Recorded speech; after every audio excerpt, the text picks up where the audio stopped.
Good evening, welcome to Perfection IAS. So today's topic is BRICS, and maybe this is the second last topic of the bilateral and multilateral groupings we are doing right now. ठीक है, तो अभी तक हमने लगभग ये शायद 10वां topic है. अभी तक हम लोगों ने G20 किया है with the global south, comparing it with global south. फिर उसके बाद में हमने SCO किया है. फिर उसके बाद अभी तक हम बिम्स्टेक कर चुके हैं. ठीक है, फिर क्वाड हम लोगों AUKUS,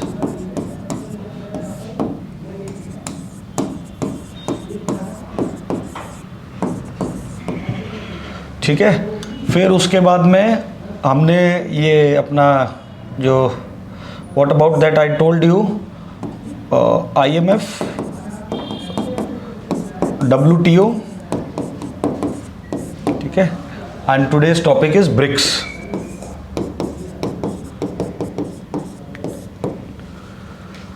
and we have done UNFCC and COP27.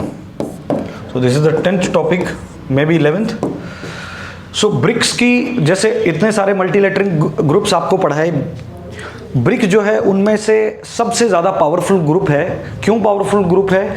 क्योंकि आप देखेंगे इसकी फॉर्मेशन कब हुई, 2001 के अंदर, जब पूरी दुनिया में 90s के बाद में LPG रिफॉर्म आया, लिबरलाइजेशन, प्राइवेटाइजेशन, ग्लोबलाइजेशन. मतलब इंडिया की इकोनॉमी जो थी वो पहले कॉम्पैक्ट थी. फिर उसके बाद 90s में आपने देखा होगा कि हमारी इकोनॉमी ने दूसरे देशों के लिए ट्रेड को ओपन किया. तो उसके बाद पूरी दुनिया को समझ में आ गया कि इंडिया जो है आने वाले 21st सेंचुरी की इमर्जिंग इकोनॉमी होगी. इसीलिए आज आप देखते हैं कि इंडिया पूरी दुनिया में 5th लार्जेस्ट इकोनॉमी है, पूरी दुनिया की वर्ल्ड 5th लार्जेस्ट इकोनॉमी.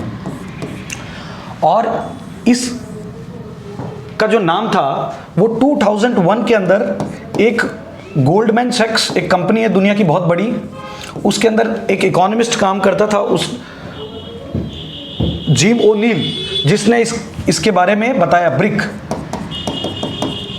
बाद में आपको मैं बताऊंगा कि कैसे साउथ अफ्रीका ऐड हुआ. फिर उसके बाद हम डिस्कस करेंगे कि इसके ऑब्जेक्टिव्स क्या है.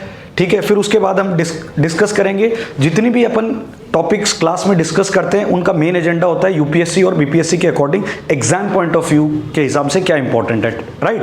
फिर उसके बाद हम देखेंगे कि कैसे ब्रिक्स ने आपको Brazil, Russia, India, China, south Africa, ये पांचों कंट्री G20 में भी हैं. फिर उसके बाद मैं आपको बताऊंगा कि जैसे हमने क्वाड बनाया था, क्वाड किसको काउंटर करने के लिए था? चाइना को. ऑकस किसको काउंटर करने के लिए था? चाइना को. बट इस ग्रुपिंग में तो इंडिया चाइना के साथ है. SCO में भी इंडिया चाइना के साथ था. ये जो ग्रुप बना था 2001 में इसका नाम पड़ा.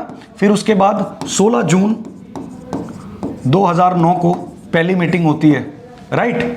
और ये मेजरली जो बड़े बड़े IR के स्कॉलर्स हैं उन लोग का ये मानना है कि ब्रिक्स जो है वो G7 को काउंटर करता है, क्योंकि G7 में चाइना नहीं है, बाकी दुनिया की मेजर इकोनॉमीज जितनी भी हैं वर्ल्ड की वो सारी इकोनॉमीज हैं, राइट. क्योंकि आपको मैंने बताया है कि दुनिया में जितने भी मल्टीलैटरल ग्रुपिंग्स बनते हैं वो किसी न किसी को काउंटर करने के लिए बनते हैं. फिर उसके बाद इसका इतना इंपॉर्टेंस क्यों है? क्योंकि ये अगर आप पांचों कंट्री को जोड़ोगे तो लगभग दुनिया की 42% इकोनॉमी इन लोगों के पास है. प्लस अगर आप इन लोगों की GDP अगर देखो तो पूरी दुनिया की GDP मिला लोगे तो उसमें 24% इकलौते इन कंट्रीज के पास है, राइट. फिर उसके बाद में अगर इनका टोटल GDP आप मिलाओ तो इट विल बी रफली अराउंड $28 ट्रिलियन, जिसमें से कि $3 ट्रिलियन इंडिया का है, $17 ट्रिलियन चाइना का है और बाकी इन तीनों कंट्रीज का मिला के, राइट. फिर उसके बाद ये क्यों इंपॉर्टेंट है? पूरी दुनिया की world purchasing power parity index जब आप कैलकुलेट करोगे तो ये लगभग 28% इन लोगों के पास परचेजिंग पावर इंडेक्स है. ठीक है, तो अब स्टार्ट करते हैं. ब्रिक्स स्टार्टिंग इसका जो एक्रोनिम है वो कंट्रीज के हिसाब से B stand for Brazil, R stands for Russia, I stand for India, C stands for China and S stands for South Africa. South Africa was the last country to add on.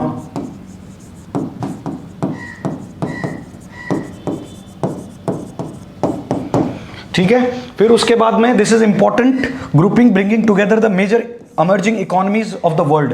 देखो 2001 के अंदर ये जो Goldman सैक्स में बंदा काम करता था, इसने ये बोला था कि 2050 तक ये जो 5 कंट्रीज हैं ये दुनिया की टॉप कंट्रीज बन जाएंगी इकोनॉमी के मामले में.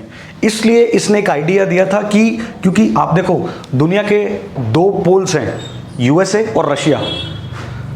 कोल्ड वॉर में भी हमने देखा ब्रिटेन की इकोनॉमी वर्ल्ड वॉर सेकंड के बाद कोलैप्स कर गई थी.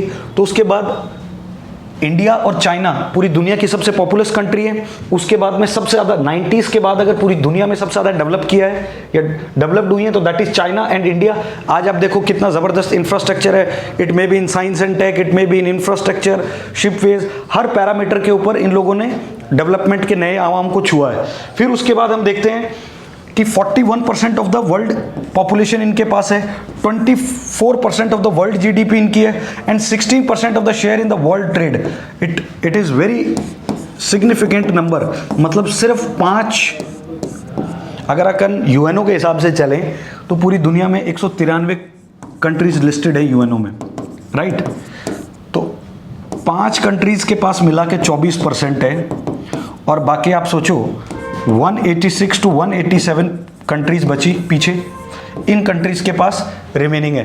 तो कितना सिग्निफिकेंट पोर्शन है इन लोगों की इकोनॉमी में, कितना बड़ा कंट्रीब्यूशन है, इससे आप एक आइडिया लगा सकते हैं. फिर उसके बाद BRICS countries have been main engines of the global economic growth over the years. Over some time BRICS countries have come together to deliberate important issues under the 3 pillars. कौन कौन से 3 पिलर्स होंगे?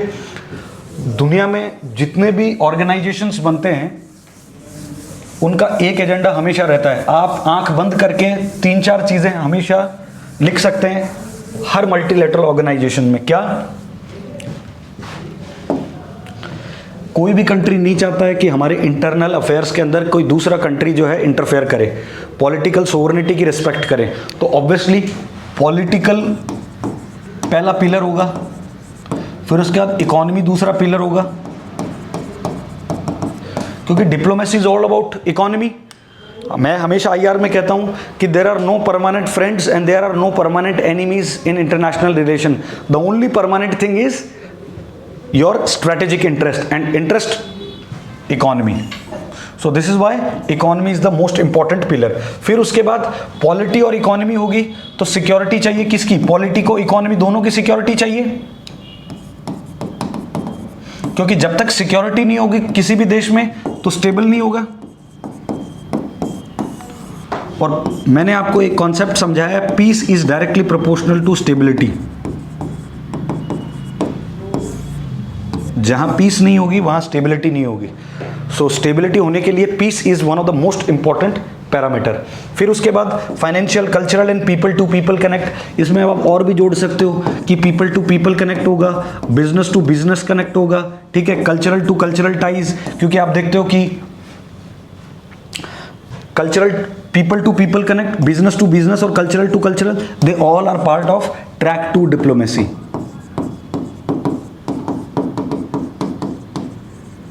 ट्रैक 2 डिप्लोमेसी का क्या मतलब होता है? Track 1 diplomacy तो वो होता है जो एम्बेसडर्स आपस में जो है जो डिस्कस करते हैं.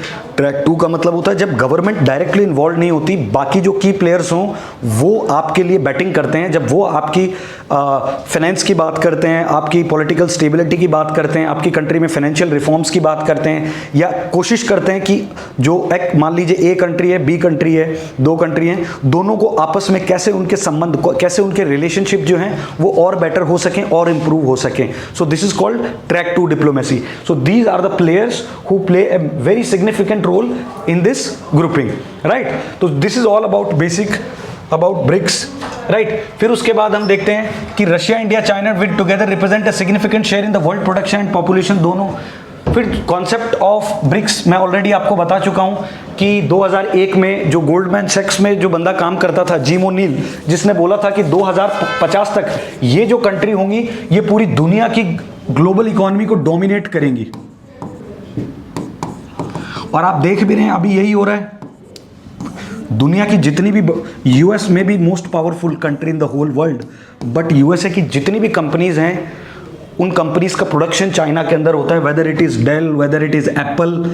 दुनिया की जितनी भी बड़ी बड़ी कंपनीज हैं उनका मैन्युफैक्चरिंग प्लांट जो है that is in China only. क्यों? क्योंकि चाइना का मैन्युफैक्चरिंग जो सेक्टर है that is one of the most largest in the entire world. पूरी दुनिया के अंदर मैन्युफैक्चरिंग सेक्टर के अंदर चाइना को अभी तक कोई compete नहीं कर पाया। फिर उसके बाद इंडिया आता है। अब इंडिया ने चाइना को ओवरटेक कर लिया पॉपुलेशन के अंदर,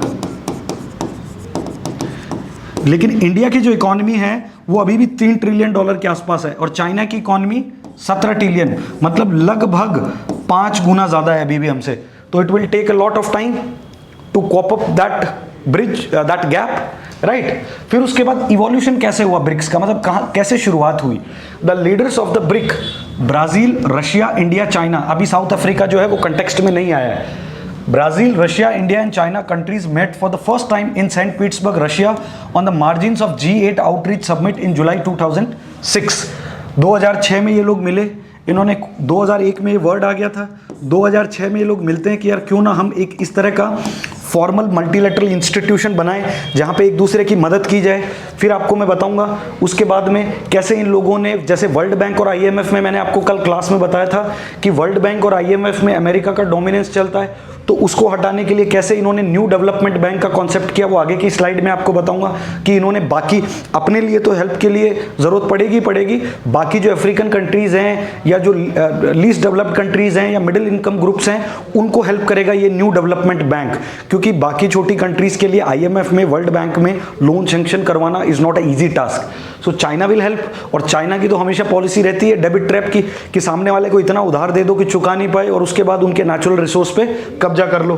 तो this is the old policy of China which is playing in this group also, right. फिर उसके बाद हम देखते हैं कि in September 2006 the group was formalised as a BRIC during the first BRIC foreign ministers meeting which met on the sidelines of journal debate on the UN Assembly in the New York City। अच्छा, exam point of view से क्या important है पहले मैं आपको ये बताता हूँ। प्रीलिम्स पॉइंट ऑफ व्यू से वो ये पूछ सकता है आपसे मैक्सिमम कि जो ब्रिक्स है उसका फॉर्मेशन कब हुआ, फर्स्ट मीटिंग कब हुई, ठीक है। उसके अलावा जैसे आपको याद होगा कोरोना के टाइम पे 2019 में रशिया ने चेयर किया था, ठीक है। 2020 में इंडिया, 2021 में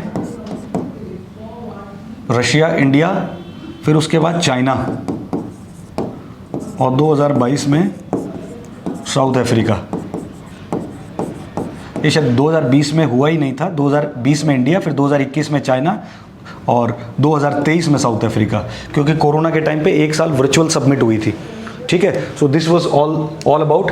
after a series of high level meeting the first BRIC summit was held in Yekaterinburg, Russia 16 June 2009, already told you. फिर उसके बाद BRICS has 14 summits in the past 13 years, मतलब पिछले 13 साल में 14 सबमिट्स अभी तक हो चुकी हैं और आखिरी सबमिट कहाँ हो रही है, साउथ अफ्रीका में अभी जो लेटेस्ट चल रही है, ठीक है। तो आपको अंदाजा हो गया है कि कितना इंपॉर्टेंट है इकोनॉमी के हिसाब से, कितना पॉपुलेटेड कंट्रीज हैं सारी, इन कंट्रीज की क्या पॉपुलेशन है, इन कंट्रीज का कितना ट्रेड के अंदर हिस्सा है। तो दिस इज ऑल अबाउट। फिर उसके बाद हम देखेंगे कि सिग्निफिकेंस क्या है ब्रिक्स का, what is the significance. The BRICS is an important grouping bringing together a major emerging economies comprising 41% of the world population. मतलब लगभग आप ये समझ लो 50% ही समझो आप इसको, 41, क्योंकि कागजों में हम 140 करोड़ हैं और हमेशा जितना किसी भी कंट्री का कागज में पॉपुलेशन होता है उससे 4 या 5% ज़्यादा ही होता है। तो रफली एक बात अपन कर रहे हैं कि 50% इन 5 कंट्रीज़ के पास पॉपुलेशन है और आप अंदाज़ा लगाइए 24% इन लोगों की वर्ल्ड जीडीपी में हिस्सा है और 16% हिस्सा इनका वर्ल्ड ट्रेड में। तो दुनिया की कोई भी जो बड़ी जो कंट्री होगी, whether it is Europe, whether it is USA, इन लोगों के साथ सब बना के रखना चाहेंगे क्योंकि ये बहुत बड़ा मार्केट है, सब लोग इनके साथ ट्रेड में अच्छे रिलेशन चाहेंगे। और यूएस भी अब देखो, क्योंकि पूरी दुनिया में आपको पता है पहले यूनिपोलर वर्ल्ड था, फिर बाईपोलर वर्ल्ड आया, फिर मल्टीपोलर वर्ल्ड आया, अब दुनिया वापस, अब जैसे यूएस के बारे में बात करते हैं आजकल, जो बड़े बड़े स्टेटमेंट्स हैं वो ये कहते हैं कि जो यूएस है वो अब दोबारा यूनिपोलर की तरफ जा रहा है, लेकिन वापस उसको मल्टीपोलर की, क्योंकि आज दुनिया की जो इकॉनमी है वो इंटीग्रेटेड हो चुकी है, एक दूसरे के ऊपर सब डिपेंडेंट है। अभी के टाइम पे यूनिपोलरिटी काम नहीं करेगी, आपको मल्टीलैटरल रिलेशन रखने ही पड़ेंगे। मल्टीलैटरल का मतलब आपको किसी भी कंट्री के साथ इकोनॉमी से रिलेटेड डील भी करनी पड़ सकती है, ठीक है, डिफेंस से रिलेटेड डील भी करनी पड़ सकती है, साइंस एंड टेक से रिलेटेड डील भी करनी पड़ सकती है, एनवायरनमेंट से रिलेटेड डील भी करना पड़ सकती है, टूर एंड ट्रैवल के लिए भी कुछ कंट्रीज़ की तो पूरी इकोनॉमी टूर एंड ट्रैवल के ऊपर ही टिकी हुई है। फिर उसके बाद में ट्रांसपोर्ट, और ट्रांसपोर्ट आ गया तो ऑयल एंड गैस ऑटोमेटिक आ गया। तो आप देख सकते हैं कि पूरी दुनिया कितनी इंटरडिपेंडेंट है। तो nobody on the planet earth can afford to ignore China, to ignore Russia, to ignore India. So this is a very vital grouping, ठीक है। So world is also taking this organization very seriously, but the point is here that whether this organization is serious or not, what are the major outcomes of this organization till कि अभी तक ऐसा कौन सा important significant इन्होंने decision लिया है। जैसे नाम है, एक टाइम पे बहुत सिग्निफिकेंट थी, फिर उसके बाद फीकी पड़ गई। अभी आज नाम का इंडिया वालों ने ही नाम स्टार्ट किया। Jawaharlal Nehru was the most prominent person who started non alignment movement. आज India is showing disinterest in that. SCO का क्या रेलेवेंस है।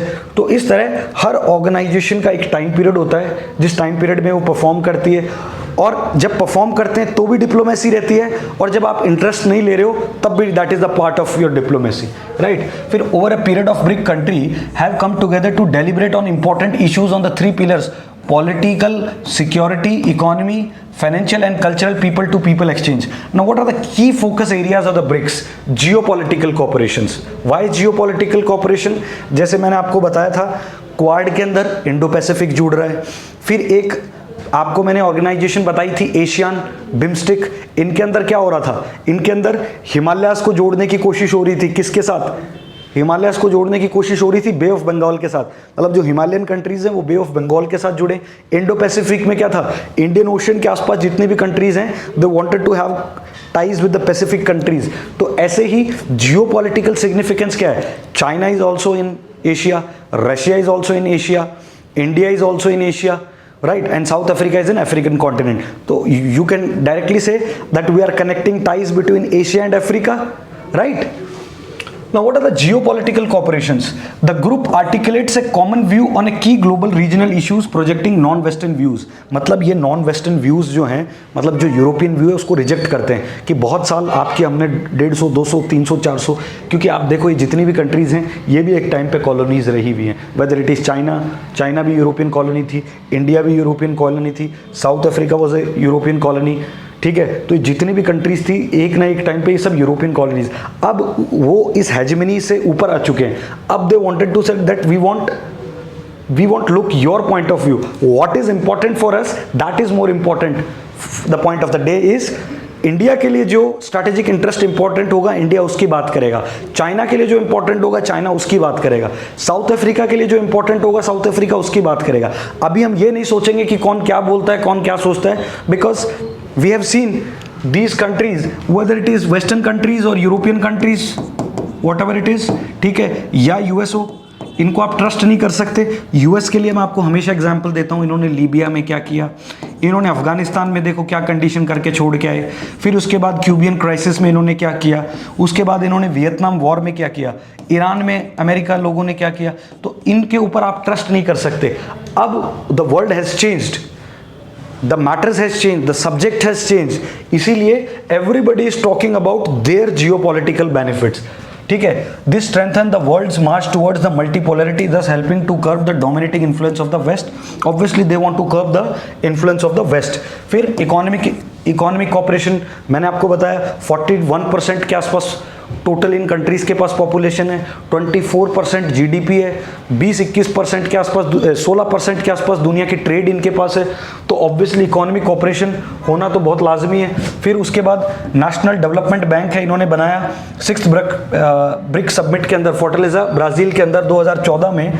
तब लीडर्स ने साइन किया एक एग्रीमेंट कि हम लोग एक न्यू डेवलपमेंट बैंक बनाएंगे, राइट। और इस बैंक में कमिट किया कि $32 billion in 96 socio economic development project so far, मतलब $32 बिलियन देने का वादा किया है 96 प्रोजेक्ट्स के अंदर अभी तक। फिर उसके बाद कंटीजेंट रिजर्व भी रखा है CRA। In 2014 the BRICS government had signed a treaty which aimed for stalling the short term balance of payment pressure and strengthen the financial stability of the BRIC nation। मतलब हम अपने पास भी reserve रखेंगे, कभी ज़रूरत होगा तो will give to other countries. अगर उनके कोई सिग्निफिकेंट प्रोजेक्ट्स हमको लगे कि we have to give that amount, तो ये लोग इस रिजर्व अमाउंट में से भी देंगे। फिर उसके बाद prospective cooperation, BRICS payment system, BRICS countries are trying to create a payment system to alternate to SWIFT payment system. ठीक है, स्विफ्ट एक पेमेंट सिस्टम है। यूपीएससी ने भी पूछा था कि recently seen in the news SWIFT is related to what, that is a financial system.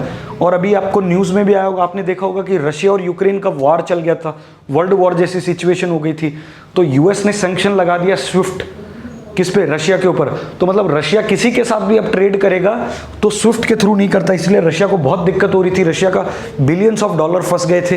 तो स्विफ्ट एक फाइनेंशियल ट्रांजैक्शन सिस्टम है जो पूरी दुनिया के अंदर आपस में, जैसे यूपीआई होता है वैसे ही स्विफ्ट होता है। मतलब किसी भी देश को किसी के साथ भी ट्रेड करना है तो वो इसी चैनल के थ्रू ट्रेड करते हैं। जैसे यूपीआई है, गूगल पे है, तो स्विफ्ट जो है वो दो देशों के बीच में जो फाइनेंशियल ट्रांजैक्शन होता है उसका एक मीडियम है, उसको स्विफ्ट बोलते हैं। फिर उसके बाद this was taken a new urgency post Ukraine war, Russia has been frozen out of SWIFT. आपको ऑलरेडी मैं बताया रशिया को बाहर कर दिया था इन लोगों ने। जैसे अभी दुनिया डॉलर से दूर भाग रही है, क्योंकि पूरी दुनिया में जो सबसे मजबूत करेंसी है वो डॉलर है, तो अभी जैसे इन लोगों ने वर्ल्ड बैंक का और आईएमएफ का एक अल्टरनेटिव निकाला, न्यू डेवलपमेंट बैंक, फिर स्विफ्ट का एक अल्टरनेटिव निकाल रहे हैं। अभी दुनिया जो है वो डॉलर का भी एक अल्टरनेटिव निकालने की सोच रही है। हर कंट्री चाहती है कि हमारी करेंसी की भी जो है इंटरनेशनल मार्केट में उतनी वैल्यू रहे जितनी डॉलर की भी है, राइट। तो इससे होगा क्या, जो बड़ी कंट्रीज हैं उनकी हेजिमनी, अगर यूएस की बात करो तो डॉलर की हेजिमनी, यूरोप की बात करो तो पाउंड की हेजिमनी, जापान की बात करो तो येन की हेजिमनी, चाइना की बात करो तो रेनिबी की हेजिमनी। तो हर कंट्री चाहता है, अब इंडिया भी इसकी तरफ बहुत तेजी से बढ़ रहा है, राइट। फिर उसके बाद internal differences within the BRICS, आपस के अंदर क्या डिफरेंसेस हैं, मतलब आपस के बीच में क्या मतभेद है इनके बीच में। Diplomatic bankruptcy, if India and South Africa, Brazil within the BRICS expected that China, Russia would fully back their bid to secure membership of the UN security council, they were disappointed. देखो मैंने आपको कहा था दुनिया के पास 5 ही countries के पास veto power है। कौन कौन सी कंट्रीज के पास वीटो पावर है? यूएसए के पास, चाइना के पास, फ्रांस के पास और यूके के पास, 5वां रशिया के साथ। अब इस ब्रिक्स में, इस ग्रुपिंग में कौन कौन है? रशिया और चाइना। तो ये बाकी जो कंट्री हैं, ब्राजील, इंडिया, ये G4 के मेंबर हैं, ऑलरेडी मैंने आपको बताया था। तो ये चाहते हैं कि चाइना और रशिया हमारी मदद करें United Nations of security Council में कि हमको भी वीटो पावर मिले, लेकिन रशिया सपोर्ट कर देता है, चाइना नहीं करता है। आपस में सब मिले हुए हैं। जब होता क्या है कि चाइना एग्री कर जाता है कि चलो ठीक है इंडिया को हम वीटो पावर दे देंगे, लेकिन आप साथ में पाकिस्तान को भी दो, तो होता क्या है, यूएसए इंडिया के लिए एग्री कर जाता है पर पाकिस्तान के लिए एग्री नहीं करता है। तो इससे होता क्या, वापस बाहर हो जाते हैं हम लोग। 5 वीटो ये कंट्रीज हैं, इन 5 में से अगर एक जना भी वोट खिलाफ दे देता है तो उसके बाद वो जो बिड होती है वो कैंसिल हो जाती है, जो रिजोल्यूशन होता है वो कैंसिल हो जाती है। यही खेल ये लोग हमारे साथ पिछले 70-75 साल से खेल रहे हैं। इसीलिए इंडिया डिसअपॉइंटमेंट इसलिए भी है कि भाई हम आपके साथ इतने ग्रुपिंग्स में जुड़े हुए हैं, एससीओ में हम आपके साथ जुड़े हुए हैं, तो आप हमको जो है वो वीटो पावर दिलाने में क्यों मदद नहीं करते हैं। तो ये इससे आपको अंदाजा लगता है कि हाईली डिप्लोमेटिक दे आर। ठीक है। फिर उसके बाद the issue of the aspiration of the Brazil, India, South Africa to play a greater role in the United Nations, figures in every BRICS community showing their grouping utter diplomatic bankruptcy, already told you कि किस तरह से करते हैं। फिर China का military assertiveness, आप देखो इंडिया के साथ हमेशा लफड़ा होता रहता है इन लोगों का। कैसे? आपने देखा होगा कि डोकलाम में क्या हुआ, फिर उसके बाद आपने देखा होगा अक्साई चीन के ऊपर चाइना कब्जा करके बैठा है। अरुणाचल प्रदेश के लिए कहता है ये हमारा है। वेस्टर्न सेक्टर से लेके मिडिल सेक्टर से लेके ईस्टर्न सेक्टर तक हर जगह चाइना ने जो है लैंड बॉर्डर डिस्प्यूट कर रखा है हमारे साथ। डोकलाम में हुआ, चुंबी वैली में हुआ, फिर उसके बाद अक्साई चीन में हो रहा है, अभी फिर वहाँ फिंगर पॉइंट 4, फिंगर पॉइंट 8, इसके ऊपर पूरा चाइना की मिलिट्री इंडिया में अंदर तक घुसाई। ठीक है, तो ये सब हमेशा चाइना के साथ चलता रहता है। फिर अभी हमने रिसेंटली न्यूज़ देखा कि अरुणाचल प्रदेश के गांव में चाइना के फौजी कैसे अंदर तक घुसाए थे। और चाइना तो अरुणाचल प्रदेश को अपने मैप में भी दिखाता है। तो India will not tolerate this thing. तो ये एक बहुत बड़ा इशू है। The group has been conflict such as China's aggression along the line of actual control, India China relation to the lowest point in the several decades already. ठीक है, फिर Russia China consolidation. एक चीज़ हमेशा याद रखना, भारत को अगर रशिया दोस्त मानता है, जैसे बोलते हैं ना कि रशिया इंडिया का दोस्त है, लेकिन एक चीज़ हमेशा याद रखना, चाइना और रशिया का जो रिलेशन है वो ब्रदर का रिलेशन है। तो अब आप अंदाज़ा लगाओ, if India and Russia are friends relation and if Russia and China are brothers relation, तो इट्स, ये आप पे मैं छोड़ रहा हूँ कि भाई ज़्यादा इंपॉर्टेंट होता है कि दोस्त ज़्यादा इंपॉर्टेंट होता है। तो किस तरह की ये डिप्लोमेसी हमारे साथ खेल रहे हैं। Post Ukraine conflicts there has been consolidation of China Russia cooperation, other members are finding it difficult to maintain balance between west and China Russia relation. देखो, इंडिया ने भी कुछ नहीं बोला रशिया के खिलाफ, चाइना ने भी कुछ नहीं बोला, बाकी यूएस यूरोप लोग ये देखते रह गए, इंडिया के ऊपर प्रेशर बनाते रह गए। बट इंडिया के ऊपर प्रेशर बनाना भी इतना आसान नहीं है। जैसे ईरान के ऊपर तो आपने कार्ड्स एक्ट लगा दिया, ये एक्ट लगा दिया, वो एक्ट लगा दिया, सबको मना कर दिया कि इनके साथ ट्रेड करोगे तो डायरेक्टली हम मानेंगे कि यूएसए के साथ दुश्मनी है। बट ये दोनों कंट्रीज़ वर्ल्ड में बहुत पावरफुल है अभी, इनकी पॉपुलेशन भी बहुत बड़ी है, इनकी इकोनॉमी भी बहुत तेज़ी से ग्रो कर रही है, तो इनके ऊपर सैंक्शन लगाना इतना आसान नहीं है। फिर उसके बाद ट्रेड इम्बैलेंस विद चाइना। आप देखो, इंडिया हमेशा ट्रेड डेफिसिट में रहता है चाइना के साथ, रशिया के साथ ट्रेड डेफिसिट में है, ठीक है, ब्राज़ील के साथ ट्रेड डेफिसिट में, इंपोर्ट एक्सपोर्ट का आप देखो। तो ये एक बहुत बड़ा मुद्दा है कि इस ट्रेड डेफिसिट को कैसे कम किया जाए। फिर China push for a common currency, China हमेशा कोशिश करता है कि एक कॉमन करेंसी आ जाए। ठीक है, तो these are the main. Now what is the paradox of the BRICS? What is the main paradox of the BRICS is, despite the several achievement cooperation in the various field, the group began to lose its sparkle।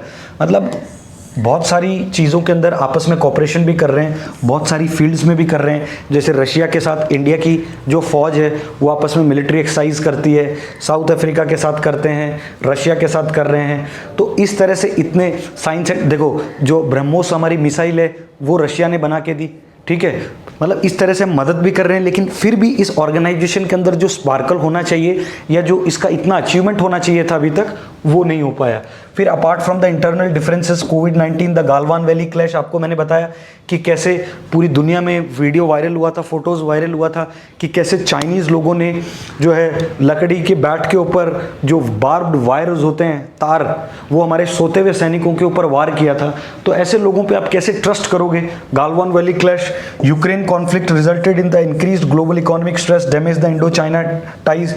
क्योंकि ये जो border disputes होते हैं, इसके बाद में India की जो अभी तक का लोएस्ट पॉइंट है डिप्लोमेसी में, ऑब्वियसली डिस्टर्ब्ड होंगे इंडिया चाइना। फिर उसके बाद रशिया भी डिप्लोमेटिकली खेलता है। रशिया कभी भी जम्मू कश्मीर के मामले पे नहीं बोलता है, बट जब चाइना के साथ कोई कॉन्फ्लिक्ट हो जाता है तब भी रशिया नहीं बोलता है। So this is their diplomacy, right. फिर उसके बाद द ग्रुप में be internal difference lost its mojo but numerous nations want to become the members of BRICS. मतलब इन लोगों में भले ही अभी स्पार्क नहीं है, बट दूसरे कंट्री अभी जो है वो इनके मेंबर बनना चाह रहे हैं। तो इससे आप अंदाज़ा लगा सकते हो कि दूसरों कंट्रीज़ को कितनी उम्मीद है इस ग्रुपिंग से। बट इस जो ग्रुप है, इसी के जो मेंबर्स हैं, इनके आपस में इंटरनल राइवलरीज कितने हैं ये आपने देखा होगा। ठीक है, फिर उसके बाद हम देखेंगे कि न्यू डेवलपमेंट बैंक और कौन कौन आना चाह रहा है ये सब। ठीक है, तो will look it into detail. ठीक है, तो this is all about the paradox of BRICS. अब हम देखेंगे कि कौन कौन से कंट्रीज हैं जो कि इस ग्रुप में मेंबर बनना चाह रहे हैं, ठीक है। They are eager to join the BRICS.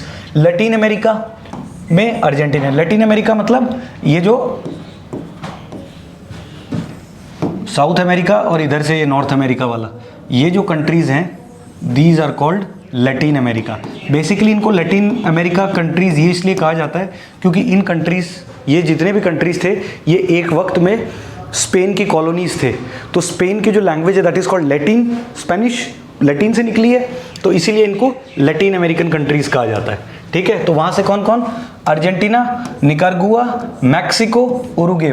फिर अफ्रीका से और साउथ अफ्रीका के अलावा नाइजीरिया आना चाहता है, अल्जीरिया आना चाहता है, इजिप्ट आना चाहता है, सेनेगल आना चाहता है, मोरक्को आना चाहता है। एशिया से सऊदी अरबिया आना चाहता है, यूएई दुबई आना चाहता है, टर्की आना चाहता है, सीरिया और Iran, Afghanistan, Indonesia, Thailand, Kazakhstan, Bangladesh. तो आप देखो कितने और कंट्रीज़ जो हैं powerful countries. Argentina is powerful, इधर से Egypt is, Saudi Arab you know how much it is important, UAE you already know, ठीक है। फिर उसके बाद में थाईलैंड, इंडोनेशिया, ये हमारे साथ एशियान के अंदर भी है, हमारी ईस्ट एशिया पॉलिसी का जो एक्ट ईस्ट पॉलिसी है उसका भी हिस्सा है। फिर Kazakhstan is also important central Asia में अगर काम करना है तो, बांग्लादेश नेबरहुड फर्स्ट पॉलिसी के अकॉर्डिंग, ठीक है। फिर न्यू डेवलपमेंट बैंक का क्या सीन है, कैसे ये बना, क्यों इसको बनाया काउंटर करने के लिए वर्ल्ड बैंक और ये, so will have a deep look in that. फिर new development bank, one of the multilateral development institution created by the BRICS have been working successfully, headquartered in Shanghai, China. तो new development bank का headquarter कहाँ है, China के अंदर। China में कौन से शहर में, शंघाई, ठीक है। It was discuss in 2012, summit fourth BRICS summit new Delhi and establish in 2015। 2015 में इसको स्टेब्लिश किया गया। फिर what is the declaration of the 2014 BRICS summit 6 stress that NDB will strengthen the cooperation among the BRICS. आपस में BRICS को कभी पैसे की जरूरत पड़ी, मान लो इन कंट्रीज को, या इनके किसी प्रोजेक्ट को फंडिंग की जरूरत पड़ी, तो ये आपस में भी कॉपरेशन करने के लिए काम में आएगा। And will supplement the efforts of multilateral regional financial institutions, मतलब आपस में जो रीजनल फाइनेंशियल इंस्टीट्यूशंस है उनको फंड करने के लिए भी काम में आएगा। And for the global development thus contributing है sustainable balanced growth, it promotes the sustainable balanced growth. देखो मेन एजेंडा ये सब, this is good for all about to write in your exam point of view, but the real thing is that these countries were facing the problems to getting a loan amount sanctioned from World Bank or IMF, so they created their alternative. So this is the whole story. फिर उसके बाद since the start of its operation after 2015 summit, 42 investment projects over $11 billion have been approved and under implementation, bringing the much needed investment for the developing countries. मतलब $11 billion का इन्होंने अभी तक project approve कर दिया है या अभी इम्प्लीमेंटेशन स्टेज के अंदर है डेवलपिंग कंट्रीज के लिए। And the major idea behind the NDB was to mobilize the funds resource that sustainable development and infrastructure projects demanded. New Development Bank not only provided helpful BRIC countries but also helped the emerging economies and developing countries. मतलब आपस में ही ये helpful नहीं है, ये जो new emerging economies हैं, जैसे मैंने आपको बताया ये कंट्रीज़ हैं, ये मेंबर बनना चाह रही हैं, तो ऑब्वियसली इनमें अगर कोई प्रोजेक्ट होगा, जैसे अफगानिस्तान हो गया, सीरिया हो गया, ईरान हो गया, अल्जीरिया हो गया, मोरक्को हो गया, उरुग्वे हो गया, अगर इन कंट्रीज़ को अगर जैसे कोई जैसे वर्ल्ड बैंक सैनिटेशन के प्रोग्राम चलाती है, वाटर से रिलेटेड प्रोग्राम चलाती है, तो अगर ये कंट्रीज़ हेल्प मांगेंगी इससे, तो इनके लिए इनके पास इतना कंटीजेंट अमाउंट रखा है ताकि इनके यहाँ जो है प्रोजेक्ट अच्छे से सक्सेसफुली इम्प्लीमेंट हो जाएं, ठीक है। फिर उसके बाद हम देखते हैं की areas of the cooperation of the national development new development bank, ठीक है। क्लीन एनर्जी पे काम करेंगे, आपको पता है पूरी दुनिया में मुहिम छिड़ी हुई है कि कैसे CO2 के एमिशन को कम किया जाए, उसके लिए अलग अलग मीटिंग्स हो रही हैं, कभी COP25 हो रहा है, कभी COP26 हो रहा है, कभी COP24 हो रहा है, ठीक है।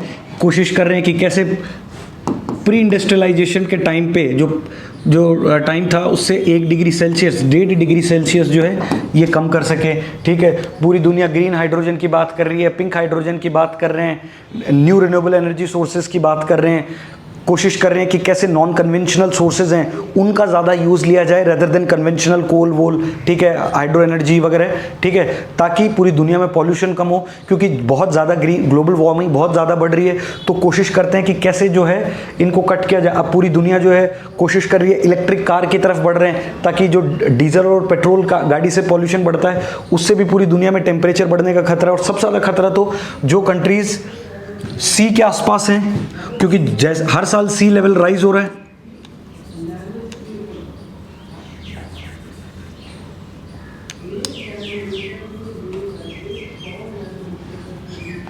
तो जैसे जैसे सी लेवल राइज होगा तो जो कंट्रीज सी के आसपास हैं, ठीक है, वो कंट्रीज का खतरा है डूबने का, ठीक है। तो क्लीन एनर्जी की बात कर रहे हैं, सस्टेनेबल अर्बन डेवलपमेंट कि कैसे जो है अर्बन, क्योंकि आप देखो 2050 तक हिंदुस्तान के अंदर भी 900 मिलियन लोग जो हैं वो शहरों में शिफ्ट हो जाएंगे। तो क्या हमारी स्मार्ट सिटीज़ तैयार हो गई हैं, ये भी एक सवाल है, ठीक है। फिर उसके बाद में economic development among BRICS member countries की, कैसे इन कंट्रीज के बीच में इकोनॉमिक डेवलपमेंट हो। एग्रीकल्चर डेवलपमेंट एंड इरिगेशन की कैसे, क्योंकि आप देखो इंडिया का भी एक टाइम पे प्राइमरी सेक्टर इतना ज़्यादा आगे था, ठीक है। आज भी हिंदुस्तान की 50% से ज़्यादा जो जनसंख्या है उनको प्राइमरी सेक्टर जो है वही जॉब दे रहा है, राइट। उसके बाद में इरिगेशन, दुनिया में बहुत पानी की किल्लत हो रही है कि कैसे इरिगेशन को हम, जैसे राइस की बात करते हैं, 1 किलो राइस बनाने के लिए कितना वाटर लगता है, तो हम इस तरह की क्रॉप्स, इस तरह की इरिगेशन टेक्निक लेके आ रहे हैं कि जो सस्टेनेबल हो, मतलब पानी ज़्यादा वेस्ट भी ना हो, क्रॉप्स भी अच्छी हों, ठीक है, लैंड का अच्छे से यूज़ करें।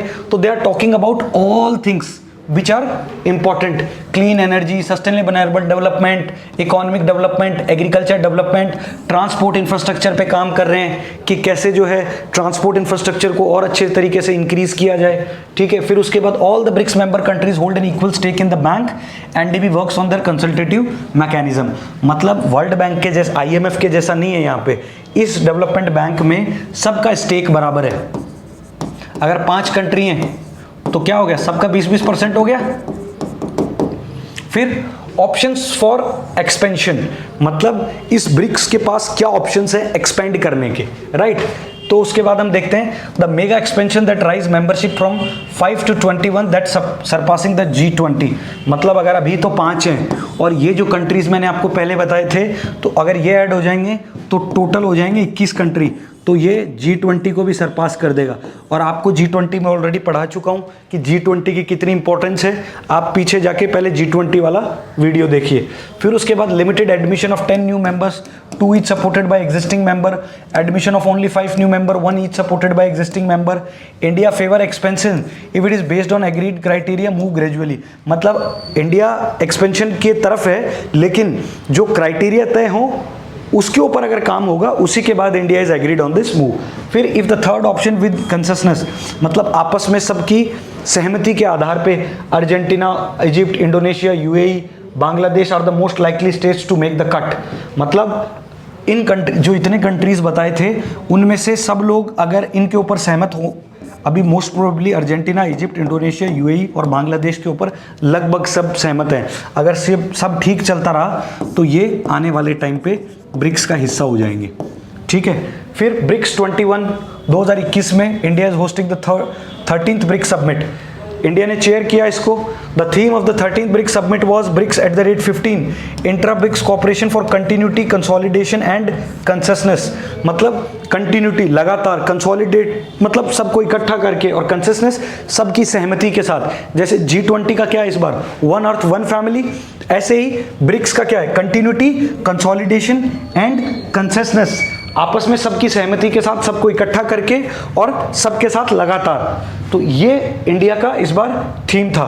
The discussion of the BRICS summit 2021 around the 3 pillars, इन 3 पिलर के अराउंड में सारा डिस्कशन हुआ है। पॉलिटिकल एंड सिक्योरिटी तो सबसे इंपॉर्टेंट है, हम कभी नहीं चाहते कि कोई दूसरा है जो हमारे एडमिनिस्ट्रेशन में, हमारे इंटरनल अफेयर्स में इंटरफेयर करे, तो ये दूसरी बात। टेरिटोरियल जो हमारी सोवरेनिटी है उसकी रिस्पेक्ट करे। हमारे साथ जैसे चाइना के लगातार लैंड बॉर्डर डिस्प्यूट्स बढ़ रहे हैं, ठीक है, तो ये एक ऐसा, फिर ऐसी जो ऑर्गेनाइजेशंस होती हैं, अगर उन्हीं के किसी मेंबर के साथ आपके लैंड बॉर्डर डिस्प्यूट लगातार बढ़ रहे हैं, तो फिर वो जो स्पार्क की बात अभी कर रहे थे अपन कि इस ऑर्गेनाइजेशन में और कंट्रीज तो ऐड होना चाह रहे हैं लेकिन स्पार्क कम हो रहा है, तो जब इंडिया जैसा इमर्जिंग प्लेयर इससे बाहर हो जाएगा तो ऑटोमेटिकली स्पार्क तो कम हो ही जाएगा। तो ये सारे की इश्यूज को ध्यान में रखना है। टेररिज्म के ऊपर, कोई टेररिज्म में जैसे हमारे प्राइम मिनिस्टर कहते हैं there is no good terrorism और बैड टेररिज्म, तो टेररिज्म पे सबको साथ आना पड़ेगा। जैसे Pakistan is always trying to destabilise India, they wanted to infiltrate the terrorism into the Indian roots, right? तो we have to stop them.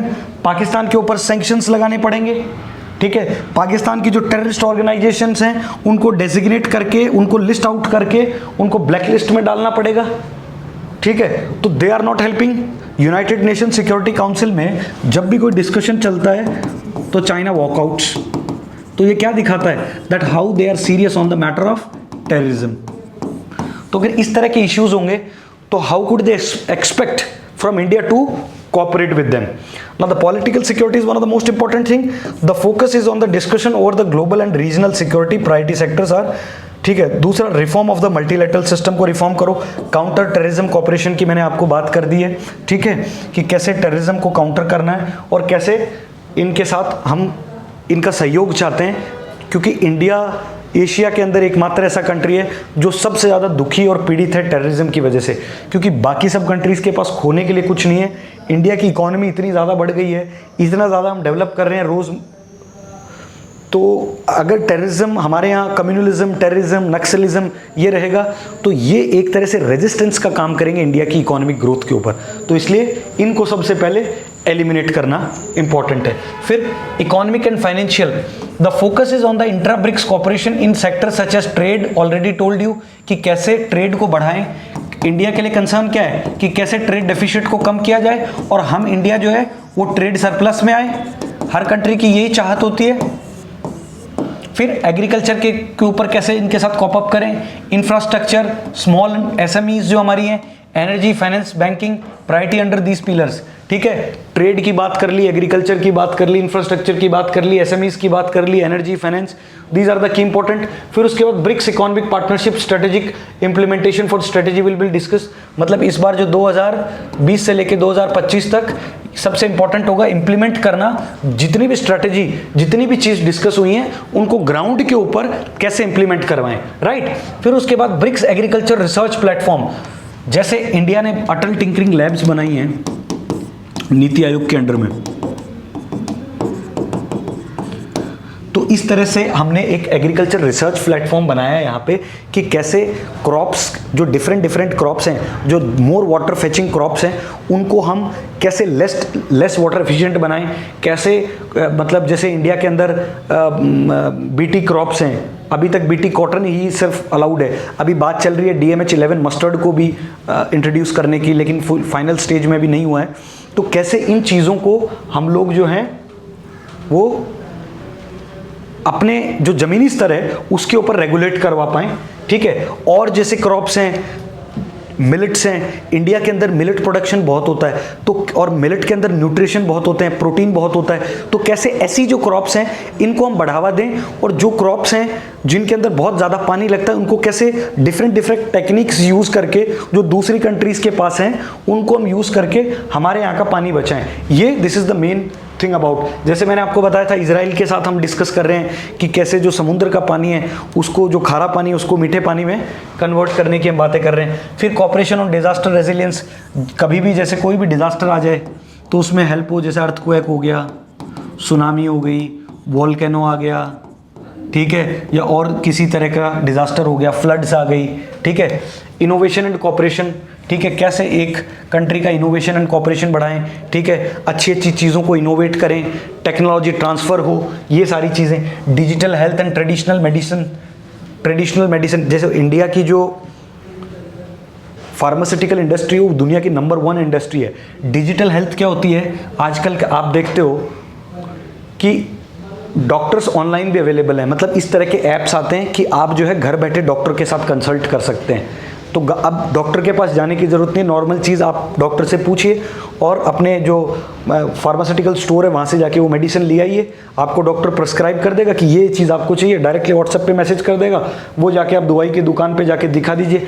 तो ये डिजिटल हेल्थ भी बहुत एक सिग्निफिकेंट इम्पॉर्टेंट रोल अदा करने वाला है आने वाले टाइम पे। फिर cultural to cultural, people to people, the cultural personal exchange always enhance the inter group. जैसे आपको पता है रशिया में बहुत सारे इंडिया के जो स्टूडेंट हैं वो MBBS करने जाते हैं, चाइना में बहुत इंडियंस जाते हैं, रशिया के स्टूडेंट्स हमारे यहाँ आते हैं, साउथ अफ्रीका के स्टूडेंट्स हमारे यहाँ आते हैं, उनको हम स्कॉलरशिप देते हैं, ठीक है। तो कैसे इन कंट्रीज़ के साथ people to people tie, cultural to cultural tie, business to business ties, उसको हम इंक्रीज करें, ठीक है। दिस इज ऑल अबाउट हमें क्या करना चाहिए। फिर the new pathways of the BRICS, आगे आने वाले, या जिसको वे फॉरवर्ड आप कह सकते हो, एक्सपेक्टेड डेलिब्रेशन ऑन एक्सपेंशन, कैसे तेजी से इसको आगे बढ़ाएं। जैसे आपको बताया ना, ये 5 कंट्री हैं और अगर इनके अंदर ये ऐड हो जाएंगे तो ये G20 को भी सरपास कर देगा। The BRICS summit will hosted by South Africa, आपको मैं ऑलरेडी बताया इस साल 2023 में साउथ अफ्रीका इसको होस्ट करेगा।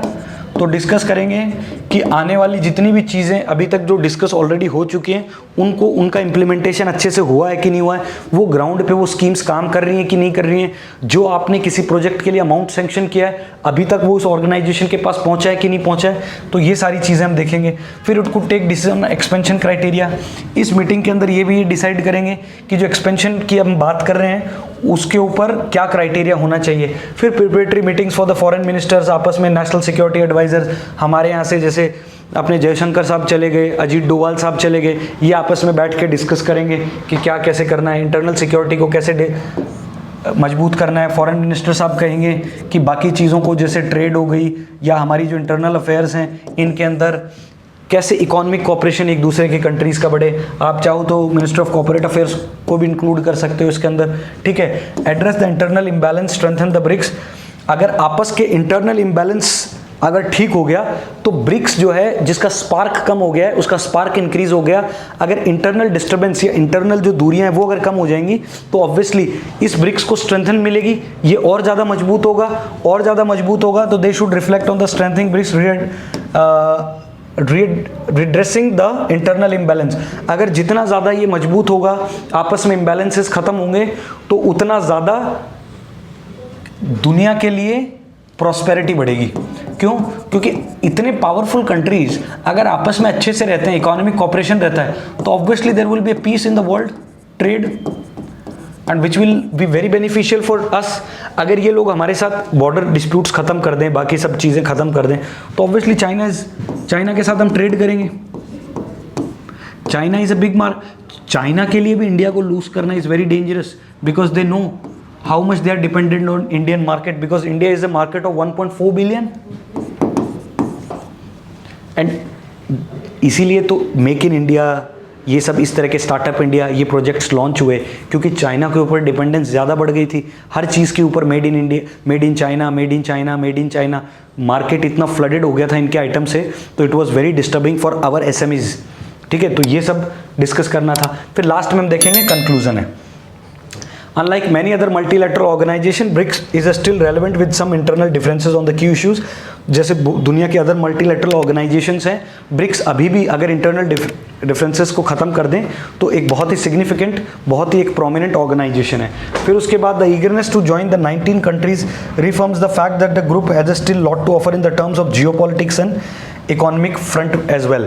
मतलब अगर कहने का ये मतलब है कि अगर और कंट्रीज इनमें ऐड हो जाएं तो ये अगर G20 को भी सरपास कर जाएगा तो जियोपॉलिटिक में अपना एक सिग्निफिकेंट रोल अदा कर सकते हैं, क्योंकि आपको मैंने बताया 41% ग्लोबल पॉपुलेशन है, 24% दुनिया की सारी GDP मिला लो इन 5 कंट्रीज के पास है, और 16% ट्रेड है। तो अगर ये सारे इंटरनल डिस्टर्बेंसेस खत्म कर दें तो ये जो ऑर्गेनाइजेशन है it can work very well. So this is all about BRICS. मैंने आपको बताया कैसे स्टार्ट हुआ ब्रिक्स, क्या इसके ऑब्जेक्टिव्स थे, क्या इसके प्रिंसिपल्स थे। फिर हमने डिस्कस किया न्यू डेवलपमेंट बैंक, फिर हमने डिस्कस किया कौन कौन से कंट्रीज इसके अंदर मेंबर बनना चाहते हैं, फिर हमने डिस्कस किया कि कौन कौन सी सबमिट्स हुई, ठीक है। फिर उसके बाद हमने डिस्कस किया कि what are the new pathways, and then at the end of the day conclusion. So this is all about BRICS, ठीक है। Keep watching Perfection and thanks.